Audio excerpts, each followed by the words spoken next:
Welcome to a brief intro to layers in Photoshop CC. We'll be taking a look at the layer panels and how to use the layers in Photoshop. So let's get started.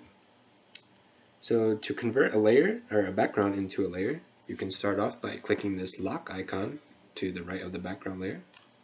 And once you do that, you will now have the ability to add transparency,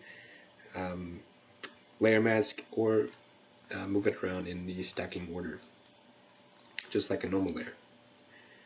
You can also rename layers by double-clicking the title of the layer and then typing whatever you would like.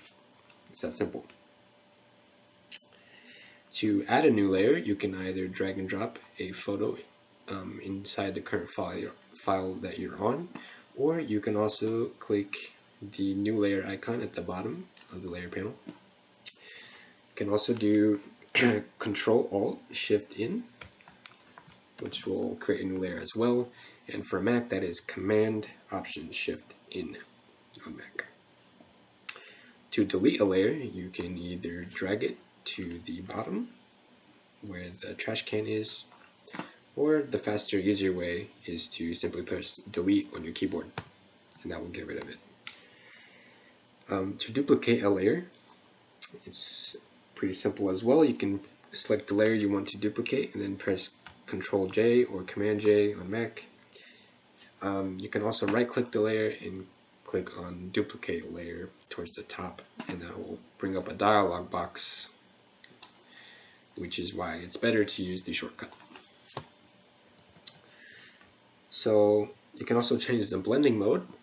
Blending mode, in case you're not aware, is just a way that the layer reacts with the layer underneath it. So for example, this overlay I'm using here, if I set it to normal, this is what the photo looks like.